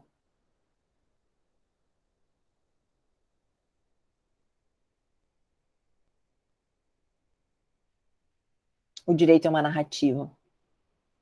Porque ele está sempre mudando, prof. Podem ir se reformulando conforme a sociedade vai mudando também. De uma forma bem direta, sim. Na verdade, o direito é uma ficção porque ele é uma narrativa construída por nós como plataforma civilizacional. Castanheira Neves vai usar essa expressão. O direito é uma plataforma civilizacional. A Isabel está dizendo aqui, porque as normas... Opa, apagou para mim, deixa eu abrir de novo aqui. Porque as normas estão a serviço de uma ideologia. de uma não, de várias, né? Elas coexistem sempre, né? Esse movimento sempre é tensional. Só que, na verdade, claro, na hora em que ele se constrói, né, Isabel, como um texto normativo, por exemplo, como uma Constituição, ele é uma plataforma, civilizacional, tá? A gente opta por ela, e a gente pode estar continuando essa história, a gente pode estar redefinindo ela, readaptando ela a todo instante. E dentro dessa ficção existem intraficções. Parece uma viagem, mas isso tem uma construção teórica bastante interessante. Vou passar o texto para vocês lerem desta aula para a semana que vem, para a gente continuar debatendo em cima disso. É falar que, na verdade, nós estamos diante de uma opção cultural. Isso nos coloca na condição de sujeitos da história. Tá? Isso é uma outra forma revisitada de falar do próprio pacto social, né? De que a gente faz escolhas. Bom, a gente pode compreender desde ficções jurídicas propriamente dita como a coisa julgada. Olha a coisa julgada, o que ela é? Ela é um fenômeno natural? Na verdade, pensar no direito como uma ficção é pensar que não existe nada natural dentro do direito. É se colocar diante dos naturalismos e das naturalizações dos fenômenos. As coisas não existem como elas são. Elas existem como a guitarra azul canta, ou conta. Tá? Ou seja, elas são ficcionalidades.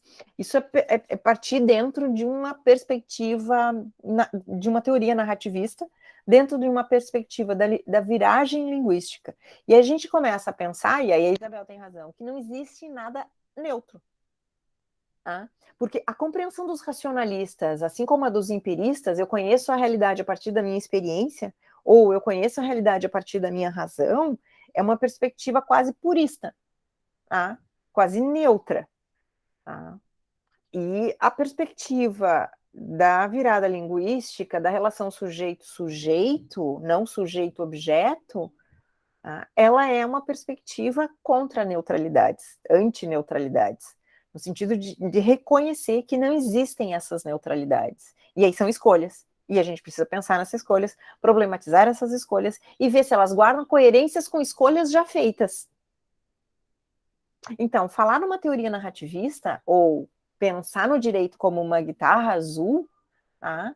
É dizer que as coisas não existem como elas são, mas sim como elas são construídas, como elas são narradas e escolhidas. Isso é, sobretudo, pensar numa coerência narrativista. A gente, sim, pode provocar avanços, tanto nas políticas públicas, tanto na legislação quanto na jurisdição, desde que isso guarde coerência narrativista com aquelas legislações que vinham sendo trazidas anteriormente, com políticas públicas anteriores e com decisões judiciais anteriores. E, no caso, a gente precisa guardar uma coerência narrativista com a própria Constituição, com o que ela é. Tá? E construir, paulatinamente, modificações, se assim desejarmos fazer essas modificações nas intraficcionalidades do sistema jurídico. Tá? Talvez possa parecer muito simples, talvez possa parecer muito complexo, mas não é nem simples nem complexo. Tá? É como a guitarra azul narra, né, conta as coisas, é uma plataforma civilizacional. A gente acaba aqui, então, se colocando na posição de quem defende o direito, mas não qualquer direito, tá? Um direito com coerência narrativista, um direito construído, um direito ficcional. Por quê? Para usar a expressão do Calvo Gonzalez, nada no direito é extra-ficcional. Nada no direito está fora da ficção. Tudo é ficção. Embora existam intraficcionalidades e hiperficcionalidades. E aí, a necessidade do narrador, de quem narra, de quem conta, de quem interpreta, de quem traduz. Tá? Acho que é uma boa metáfora para a gente introduzir o tom da disciplina, né, que justamente se propõe a mexer, né, com uma palavra, né, reforma, refundação. Elegendo aqui como, né, o nosso inimigo, né? Ou seja, como o risco para que isso não aconteça, para nós é uma perspectiva, a gente vai construir isso, né, para não parecer que eu estou falando de cima para baixo, não é uma coisa que eu estou inventando, é uma coisa que eu estou construindo a partir de outros que já construíram. A gente vai identificar aqui um paradigma que causa a dificuldade para a refundação da jurisdição. Tá? Se o direito é ficcional, se o direito está sendo construído, e aí a gente precisa que a jurisdição também acompanhe isso, a gente precisa de uma refundação, modificar as estruturas da jurisdição para dar conta dessa coerência narrativista, tá? A gente tem que pensar não numa refundação em si, não numa reforma em si, numa refundação, a gente começa a identificar como um grande problema para nós a apropriação, que está muito em voga, né, do discurso do solucionismo tecnológico pelo paradigma dominante, tá, que a gente vai reconstruir aqui, né, que é o paradigma de um neoliberalismo processual, ou pelo menos da forma como ele chegou aqui nos anos 80, com o discurso do acesso à justiça muito banhado lá, né, ou, enfim, interpretado bem ou mal, pela obra Acesso à Justiça, do Mauro Capelletti e Brian Garf.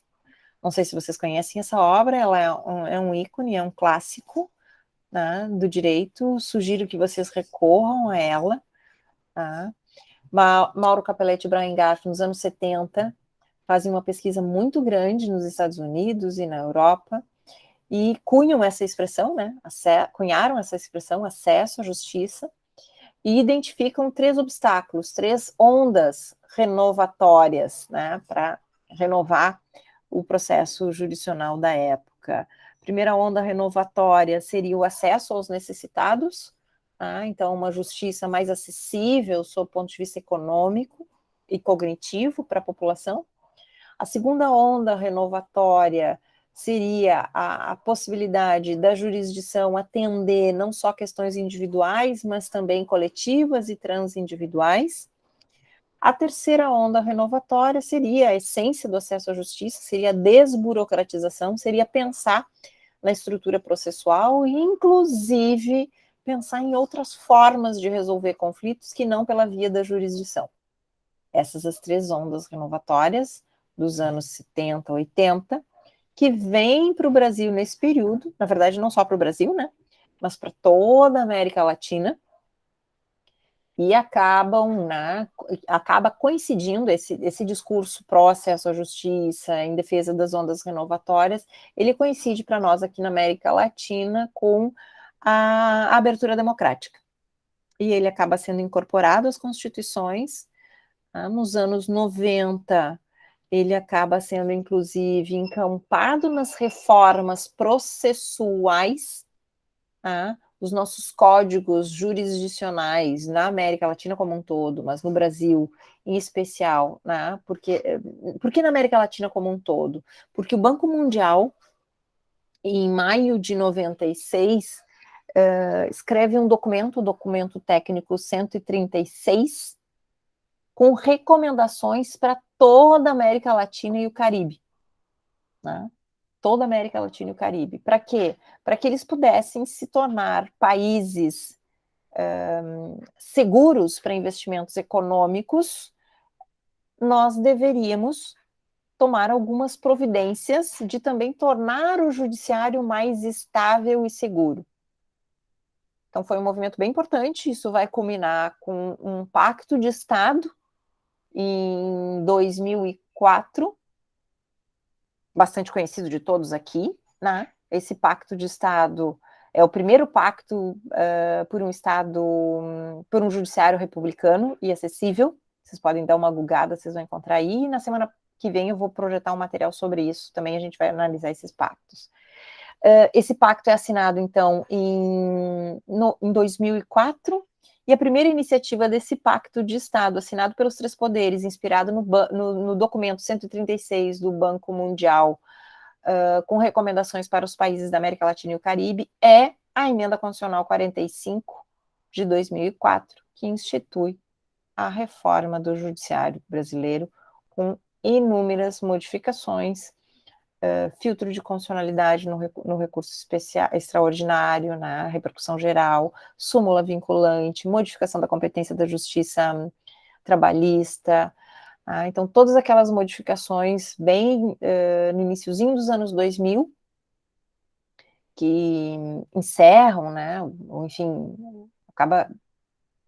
Na verdade, não encerra, é o ponto alto, né, das micro-reformas do Código de Processo de 73, né, que começaram lá em 92, 94. Uma das principais modificações foi, inclusive, o 273, com as súmulas vinculantes, não, com as antecipações de tutela, né, muito ali por força do professor Ovidio Batista, que cria essa ideia, tem essa ideia, lança num congresso de processualistas, acaba sendo encampado, vira um projeto de lei, depois isso vira o 273 e o 461 do Código de Processo Civil, né, um momento bem emblemático para nós, porque a gente passa a ter a possibilidade de obter liminares genéricas.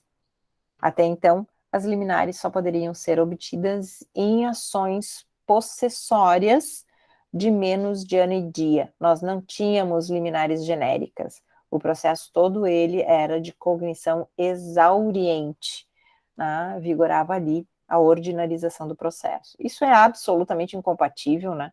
Essa lógica toda seria totalmente incompatível, e na época já tinha, né?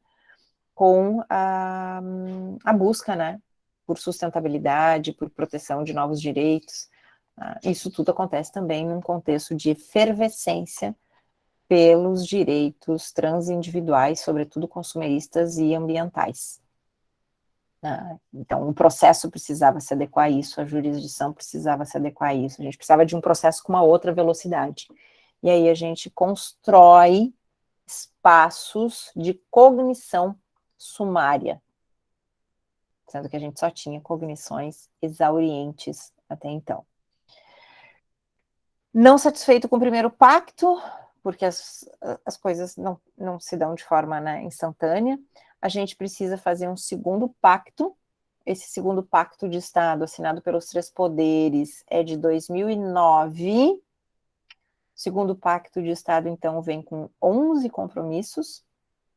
Desculpa, o primeiro pacto são 11 compromissos, e o segundo pacto são 3 compromissos bastante amplos, relacionados à informatização e à celeridade processual. Esse segundo pacto culmina com a Comissão de Reforma do Código de Processo Civil, então, com a modificação do Código de Processo Civil e os encaminhamentos para a reforma do Código de Processo Penal. Esse segundo pacto é de 2009. Em 2015, a gente tem o novo Código de Processo Civil, o Código de Processo Penal ainda não saiu, e o CBPC, o Código Brasileiro de Processo Coletivo, também está engavetado, né? E até nem tem informação atualizada. Houve aquela disputa, né, retórica por quem teria sido o autor dele, se é Antônio Gidi, se é Ada Pellegrini, né? O fato é que muitos países incorporaram essas preocupações com os processos coletivos nas suas constituições ou legislações processuais, e nós não o fizemos. Né? Nós não o fizemos. A gente mantém a mesma perspectiva ainda individualista, e não venha me dizer que o Código de Processo Civil de 2015 o fez, porque ele fez só no que diz respeito às demandas individuais homogêneas, ou às demandas repetitivas, não a processos coletivos, não redefiniu as ficções de coisa julgada e legitimidade. Vide aí o problema de pesquisa do Raoni, né, que propõe, né, mexer com uma ficção, que é a ficção do sujeito de direito, da legitimidade. Né? Então, esse é um tema da ficcionalidade, né, de mexer nas intraficcionalidades do direito, nas demandas contemporâneas, né, ou o problema da Jaqueline, que envolve os conflitos ambientais, ou, não, da Jaqueline não, é da privacidade, né, Jaqueline, mas acho que de quem foi, da Liege, eu acho, ou da Isabel, ou da Catiele, agora já não lembro, uma das meninas que estava falando do problema de pesquisa, que é o litígio das questões ambientais. Tá? Então, essas são preocupações, inclusive para tornar, né, o judiciário mais estável, né? Mas tudo isso acaba sendo, no Brasil, ecoa de uma forma, na América Latina ecoa de uma forma diferente, até porque a gente tem um paradigma aqui muito ainda, né, e a gente pode fazer todo o discurso decolonial aqui, né, como essas questões chegam até nós, né? A gente ainda encara de uma forma bastante submissa, ou a gente ainda incorpora discursos, né, não relacionados à realidade dos problemas nossos aqui, né, dos nossos problemas de sustentabilidade, ou da forma como nós poderíamos pensar nas diversas tecnologias que aqui temos, né? E depois a gente vai problematizar o conceito de tecnologia. Então, olha só, só resgatando aqui, a gente falou do documento técnico 136 de 96, né, esse documento técnico do Banco Mundial, redigido com orientações para a reforma dos judiciários de toda a América Latina e Caribe. Isso, na sequência, o primeiro Pacto de Estado, que é de 2004, que culmina na reforma do Poder Judiciário, com a Emenda Constitucional 45, e com o segundo Pacto de Estado, que culmina com a Comissão de Reforma do Código de Processo Civil, e 2015, com o Código de Processo Civil propriamente dito. Tá? Então, aí a gente poderia falar que, bom, nós tivemos uma reforma do Judiciário em 2004 e uma reforma do Código de Processo Civil em 2015. Essa reforma é suficiente para dar conta das nossas demandas do século XXI? Essa reforma superou o paradigma dominante do século XIX? Me parece que não. Essa é a minha hipótese. Tá? Se a gente pensar na disciplina como um grande projeto de pesquisa. Me parece que não. Me parece que a gente ainda tem, para usar Bauman, um paradigma zumbi vigorando entre nós. Tá? Que, embora ainda morto, insiste em circular entre nós, né? Se fazendo presente. E isso faz com que a gente não consiga emergir um novo paradigma que vá, de fato, refundar a jurisdição. E aí a gente pode aplicar essa perspectiva para o enfrentamento dos mais diversos problemas relacionados a esse desajuste, né? A essa anacronia entre a realidade e o direito. Né? E aí a gente deixa de... A gente imagina que as coisas são como elas são. A gente imagina que o direito é como é e nunca será modificado. E a gente esquece que a gente tem aqui uma guitarra azul. Né? Ou seja, que as coisas devem ser. O direito opera no plano do dever ser. E se as coisas não são como elas devem ser, deveriam ser. E se não são, podem vir a ser. Né? A depender das ficcionalidades que a gente ainda pode construir, guardando uma coerência narrativista com o paradigma de um Estado democrático de direito e com o paradigma da Constituição. A nossa Constituição, a Constituição de 2021, porque ela sequer é mais a Constituição de 88. Né? Ela está sempre... Ela é um sujeito. Né? Então, é imaginar que nós somos ainda aquelas pessoas que nasceram. Não, nós somos nós e toda a nossa historicidade, toda a nossa experiência, toda a nossa racionalidade e tudo aquilo que o ambiente nos impacta, tudo aquilo que a realidade nos provoca também. Essa é uma apresentação importante, né, em que a gente fixa alguns paradigmas aqui. Então, qual é o nosso referencial teórico aqui nessa disciplina? Ele é um referencial teórico pós-virada linguística. Então, a gente vai utilizar de autores que vão compartilhar dessa perspectiva, de que o direito é linguagem, de que o direito é uma narrativa. Só que não é qualquer narrativa. O fato de dizer que o direito é narrativa não significa que ele possa ser qualquer coisa. Porque se qualquer coisa ele é, nada ele é. Certo? Então, existem limites de possibilidade de fala. Por isso que eu brinquei ali com o Raoni, quando ele disse, não, qualquer coisa com I eu respondo. Não, existe um limite de possibilidade aqui, tá? Na grafia do nome dele está lá, Raonny. Tá? Então, seja lá o que eu for chamar ele, tem que guardar essa coerência narrativista. Tá? Pode ser Raoni, Raoni, Raon, né? Então, tem um limite de narrativa aqui. Né? E a gente até pode pensar num apelido para ele, mas o nome dele é Raoni. Só para usar, né, isso para descontrair e pensar na construção aqui de um argumento que fique palatável para a gente compreender essas coisas que nem sempre são tão simples, né, correndo todo o risco de banalizar a complexidade de que é falar sobre teoria narrativista. Tá? Por isso que isso guarda relação também com direito e literatura enquanto construção teórica, né? Lembrando que direito e literatura é uma construção teórica, é um movimento teórico que nasce, né, no sistema jurídico europeu e norte-americano nos anos 70, 80, como um movimento teórico para se opor ao Critical Legal Studies, né, ao Law Economics.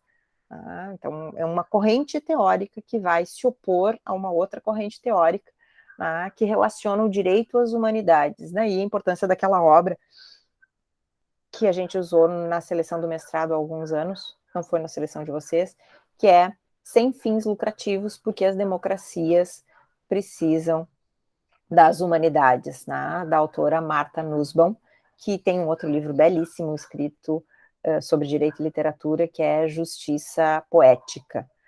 Fica aí as dicas, se vocês quiserem ir atrás dessas bibliografias, eu acho que elas complementam esta perspectiva teórica que eu estou apresentando para vocês. Ela é a única? Não. Ela se pretende absoluta? Tampouco. Essa perspectiva teórica é uma dentre as diversas perspectivas teóricas que a gente tem. Nenhuma delas se pretende absoluta, e deve ser amplamente criticada toda teoria que se pretenda absoluta, porque nenhuma delas é, todas elas apresentam suas falhas, e por isso a gente faz pesquisa. A gente faz pesquisa não para encontrar as certezas, mas para encontrar as falhas de uma teoria. E todas elas têm. E aí a gente constrói uma nova teoria a partir das falhas de uma teoria anterior. E assim as engrenagens da história vão sendo modificadas e a gente vai imprimindo, geração após geração, né, a sua marca na forma como a gente está contando a história da humanidade, na forma como a gente está construindo os nossos institutos aqui, jurídicos ou não.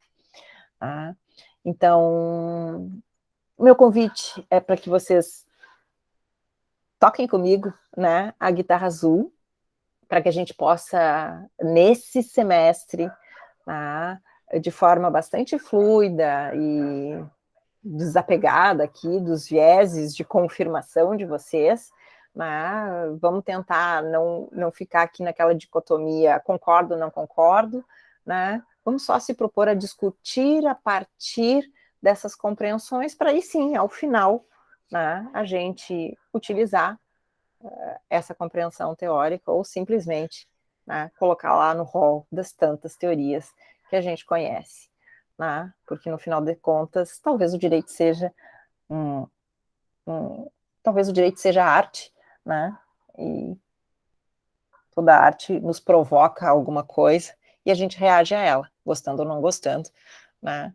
Assistindo de novo ou não assistindo, quando a gente gosta, voltando ou não voltando a admirar um quadro, né? Voltando ou não voltando num livro, num filme, numa série, né? E toda vez que volta, a gente enxerga alguma coisa diferente, porque a gente está diferente, tanto quanto a obra está diferente, né? E eu acho que, para mim, é bastante coerente compreender o direito dessa forma e, consequentemente, pensar numa jurisdição que também compreenda o direito desta forma.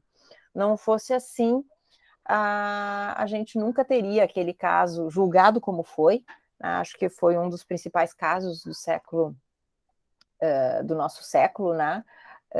Ou pelo menos dos primeiros 30 anos da Constituição, que é o caso Elvanger, né? Quando a gente cantou de forma diferente, quando a guitarra azul tocou de forma diferente, uma legislação, né, bastante dogmatizada, né, e estendeu aos discursos antissemitas também a legislação do racismo, de modo que a legislação não é uma legislação antirracista, mas uma legislação antidiscriminação, por isso que recentemente a gente também aplicou ela para os discursos LGBTQIA+, fóbicos.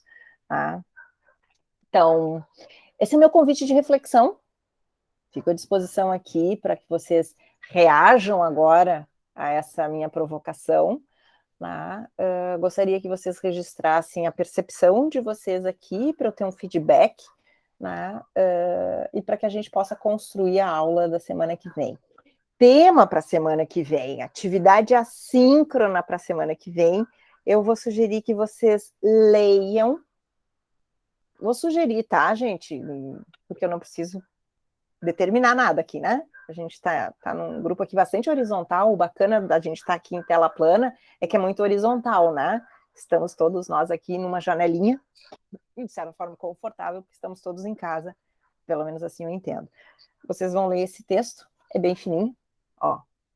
Eu vou mandar ele para vocês, a gente vai ler, e na semana que vem a gente vai conversar sobre ele e outras coisas, tá? Mas é que hoje eu fiz essa apresentação, e aí vocês lendo sobre o texto, talvez tenham uma compreensão diferente do que vocês vão reagir agora, mas eu gostaria muito que vocês reagissem agora ao que eu provoquei, ao que eu falei, ao que eu expus, né? Ou seja, falem qualquer coisa, desde professora falou muito rápido, né? Ou até entrar num outro tipo de reação mais substancial, fiquem bem à vontade, mas eu gostaria sim que cada um de vocês pudesse reagir.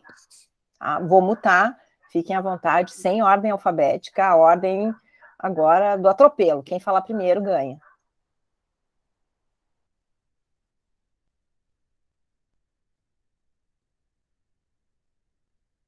Vou começar então, prof. Vai lá. Eu vou dizer que eu me assustei um pouquinho com a quantia de informações, que muitas coisas novas para mim também que tu falaste, então para mim é bastante informação para assimilar ainda quanto à disciplina, mas com certeza a gente vai desenvolvendo no decorrer do semestre, né, prof? Só para não deixar o silêncio, eu já falei que eu me assustei um pouquinho, então, mas tudo tranquilo, tranquilo. Tá bom. O susto é uma reação, tá? Se dizer assustada é uma forma de reagir, tá? Do tipo, eu falei e a Catiele se assustou, né? Ela veio aqui, eu apresentei a guitarra azul, ela veio com o grito. Raoni. Eu tenho que dizer que eu preciso de um tempo para decantar esse tipo de informação. Precisa de uma certa linha de raciocínio, porque dar uma resposta sem pensamento devido, ela acaba sendo temerária, né, professora? Então, eu acho que a carga de informação da aula foi bem grande ao ponto de que eu vou ter mais capacidade de responder sobre isso quando eu tiver mais dentro do assunto, por assim dizer. Eu fiquei com alguns questionamentos, né, que surgiram agora, e eu acho que eu preciso repensar a minha forma de pensar para compreender o assunto. Nem os meus pensamentos eu estou compreendendo no momento, para ser sincero. Ai, Jesus, desculpa. Raoni, mas eu não queria uma resposta. Eu só queria uma reação, tipo, pisei no pé, o que tu vai fazer? A reação eu preciso pensar. Bom, é uma reação. Eu funciono dessa forma. Toda vez que eu tenho algo que eu vejo que me demanda mais atenção, eu sempre brinco, eu preciso dormir, e daí depois eu vou ter uma solução para o problema. Boa, sabe a resposta. Sabe a reação. Susto é uma boa reação, né? Tipo, alto lá é uma boa reação também. Agora eu não sei quem chamou primeiro, acho que foi Isabel e depois Humberto. É isso, né? Bom, eu também, eu acho que eu tô com a Raoni. Sobretudo eu preciso dormir, prof. Mas eu acho que talvez a minha resposta seja ler o texto. Eu achei muito interessante. E, assim, eu tenho eu acho que desde que eu entrei na faculdade, desde os primeiros semestres, eu tenho uma percepção de que de que o direito é uma ficção. Na verdade, desde que eu entrei, assim. E, na verdade, quase que qualquer norma social acaba sendo uma ficção.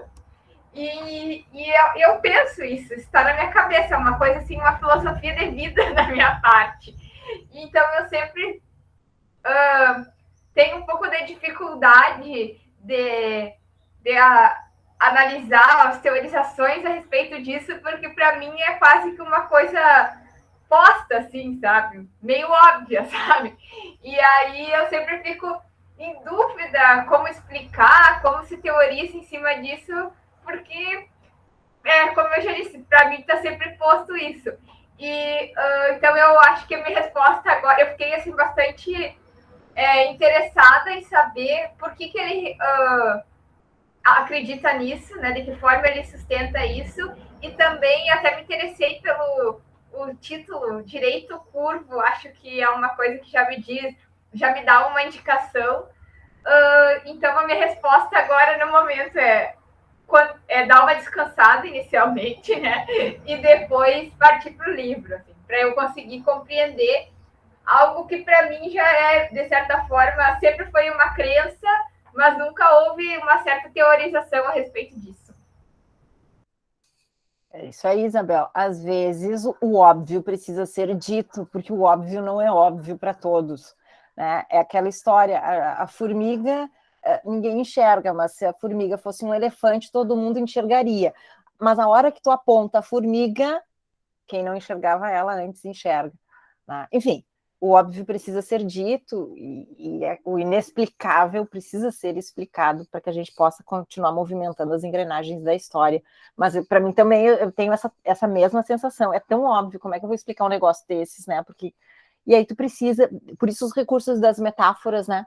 Eles ajudam bastante a fazer essas conexões. Diga lá, Humberto. Tudo bem? Eu acho que é na mesma linha, mas até de outra forma, assim, também achei bastante conceitos, né? E realmente, né, a gente já se estuda, já se tem alguma leitura sobre essas questões, assim, de reavaliar algumas questões, mas eu ainda acho, assim, um pouco difícil, assim, né? Eu ainda me deparo e fico pensando, assim, como, né, se dão essas... me causa, assim, é um pouco difícil, assim, rever esses conceitos, né? São conceitos, assim, coisa jurídica, todas as questões, como que vai se desconstruir para reconstruir eles, né? Então, eu ainda tenho que fazer essas leituras para conseguir entender melhor, assim, né? Porque são coisas que já estão bem sedimentadas, né? Para mim já estão há muito tempo já sedimentadas, então para rever elas diante dessas novas perspectivas, acho bastante interessante. Então também no sentido de revisar o entendimento, revisar a visão, né, que se tem. Joia, é isso aí. Se a gente não tivesse revisado algumas coisas da história, a gente ainda teria escravidão, né? A gente ainda teria voto censitário. Né? Aliás, talvez a gente nem tivesse aqui em tela plana, né? Aliás, talvez eu nem pudesse estar aqui falando com vocês, né? Mas, enfim, eu acho que faz parte da gente estar sempre revisando, embora eu entenda esse teu ar cético, né? É por isso que a gente precisa fazer essas reflexões. Não é cético, assim, como eu lhe falei, assim, como eu estava um pouco afastado, assim, da academia, assim, rever, assim, porque são coisas que no direito do dia a dia são coisas que não se vê, né? Não se fala tanto, assim, mas... Porque acha que as coisas são como elas são. Sim, porque no dia a dia ninguém para escutar a guitarra azul. Joia, Humberto. Diga lá, Liege. Oi, prof. Eu acho que eu tô com a mistura da Catiele com o Raoni, com a Isabel, um misto de marcha lenta ainda, né? Achei que a matéria é bem interessante, os temas são bem interessantes para fazer uma reflexão, como o Humberto falou, mas como a gente recém está voltando dali desse período, dessas mini férias, parece que a gente está, pelo menos eu vou falar por mim, parece que eu estou numa marcha lenta. E daí não consegui muito assimilar muito bem. Talvez lendo agora o texto para a próxima aula, as coisas comecem a clarear, a gente engrena e aí vai. Mas eu gostei da vibe da aula e acho que vai ser bem, bem legal. Joia. Aliás, está slow motion, mais slow do que motion. É isso, né? A reação da Liege no slow motion. Tá bem. É isso aí. A gente está num. Talvez eu tenha chegado muito acelerada, né, Liege? É que eu não parei, eu segui dando aula durante todo esse período, então acho que é isso, talvez. Eu esteja meio que, tipo, Eu acho que a naturalizando. gente que tá devagar, professor, quase parando. Não estão nada, não estão nada. Então, tudo bem aí. É assim mesmo. Vamos ver quem faltou. A Carolina e a Jaqueline, isso, né? Diga, Carolina. Eu achei bem interessante as reflexões de hoje. Claro, é bastante informação, né, nesse primeiro momento para a gente, mas eu acredito que com as próximas aulas e as leituras vai ficar mais fácil para a gente compreender, e eu acho que vai ser muito útil, já pelo que eu vi aqui, com o meu tema também. Acho que vai ser bem bacana a disciplina. Joia, Carolina. Jaqueline. Oi, prof, eu tô com a câmera desligada porque minha internet tá muito instável. Inclusive, quero tirar uma dúvida antes. Onde ficou disponível o texto para a próxima aula? Porque eu acho que a minha internet caiu e eu perdi o. Ficará. Vou mandar agora para Tá. vocês. Tá certo. E sobre a aula, então, eu divido o sentimento, né? Compartilho o sentimento dos colegas.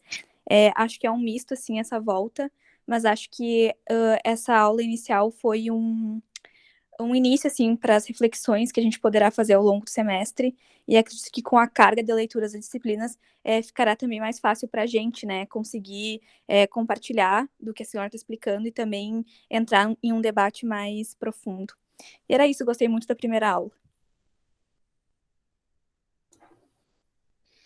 Joia. Vamos ver se eu consegui entender aqui as reações de vocês, tá? As reações, elas foram um mix do susto, tá? Num contexto ainda lento, né? De um outro ritmo, marcado também com uma dosezinha de ceticismo, mas com um certo interesse, do tipo, quero pagar para ver. Né? Então, vou entender que vocês aceitaram o convite para que a gente possa, juntos, juntas, pensar, né, nesse direito como uma guitarra azul, né, que não canta as coisas como elas são, mas elas são como saem da guitarra azul. Né? Ou seja, elas guardam uma coerência narrativa com o texto, embora possam ter uma melodia, né, um tempo, um ritmo, né, e até um sentido que o intérprete vai dar, né, e que aquele que escuta também vai escutar. Né. Talvez seja um pouco de recurso metafórico aqui, né, para ficar um pouco mais fluido, um pouco mais prazeroso, né, da gente enfrentar temas que são tão duros, né, não tão óbvios para muitos, né, mas muito, acima de tudo, muito importantes e relevantes para a gente pensar, né, numa jurisdição do século XXI, porque os nossos problemas já são do século XXI. O nosso direito já tem tentado se aproximar do século XXI, mas a nossa jurisdição, a forma como a gente resolve os conflitos e a forma como a gente interpreta os conflitos ainda não é contemporânea, tá? Ainda não é contemporânea. Tá? Então, esse é o convite da disciplina, né? Para que a gente possa pensar numa jurisdição numa jurisdição sintonizada, tá? Com a contemporaneidade, sintonizada com o século XXI. Claro que a jurisdição é feita por homens e mulheres, né? E pela formação que eles recebem. Por isso, a importância de tudo isso ecoar necessariamente na formação de juristas, né? E de forma mais emergencial, né? Na formação contínua de juristas. Né? Já foi o tempo em que a gente era suficiente lá aos 4, 5, 6 anos de formação para que fôssemos juristas. Hoje a gente precisa se atualizar continuamente. A gente vem e acha maravilhoso que as máquinas têm um machine learning, que elas aprendam com elas mesmas constantemente. E a gente se esquece que a gente faz isso desde sempre, ou melhor, que a gente deve fazer isso desde sempre. E que, aliás, está lá no nosso código de ética, só para falar dos juristas, não estou falando de outras profissões. Né? No código de ética fala, né, que o advogado, e na Loma também fala, né, que os juízes, os promotores, enfim, todos eles, devem estar em constante formação. Então, qualquer jurista, em qualquer função, que não se atualize, que não repense, que não revise os seus conceitos, né, que existem para que a gente possa falar, não para que a gente possa ser aprisionado pelos nossos conceitos. Eles são condição de possibilidade da gente falar. É para isso que existem os conceitos. Mas tão logo a gente compreenda o conceito, ele pode ser modificado. Tá? Então, qualquer comportamento oposto a isso é, no mínimo, antiético. Né? Então, daí a importância da formação dos juristas para que a gente possa ter uma jurisdição em constante refundação. No contrário, a gente vai afundar a jurisdição, o judiciário e a justiça e talvez a humanidade. Enfim, acho que era isso, as considerações para esse primeiro dia de aula. Espero não ter pisado muito fundo no acelerador, mas a gente vai continuar conversando. Fica o convite para vocês entrarem lá no grupo, que daí a gente pode continuar, né, fazendo um outro tipo de conversa mais fluida, mais leve também, assim, nos insights. Vou deixar o livro ali à disposição, com a parte para a gente conversar. Para a semana que vem, a gente partir daqui, tá? Perguntas, dúvidas, vão anotando, se quiserem já ir enviando, acho que é bem bacana, né? Porque eu consigo, a partir das perguntas, né, eu consigo ver sentir, na verdade, se o que eu estou falando está ecoando, né, em vocês de alguma forma, e aí a gente pode fazer algumas correções de percurso aqui, e avançar, retroceder, né, pausar da melhor forma, nesse formato que a gente está aqui. Certo? Dúvidas por enquanto? Agora é hora de decantar, então. Agora a gente decanta, a gente faz uma pausa. Ó, são 13h26, dá para ir lá fazer um café e pensar. Eu vou mandar, para começar agora, eu vou mandar o poema para vocês lerem, né? Quem sabe uma hora a Catiele canta para nós também aí, na guitarra azul dela. Não, só toca, prof. Que coincidência. A guitarra azul tá sempre ali, só falta tocar agora, né? Manda uma foto para ela vai ser a foto do grupo. Tá bem. Tá, gente? Boa semana aí para vocês, bom início do semestre. Fico à disposição aí para o que precisarem, tá bom? Beijos.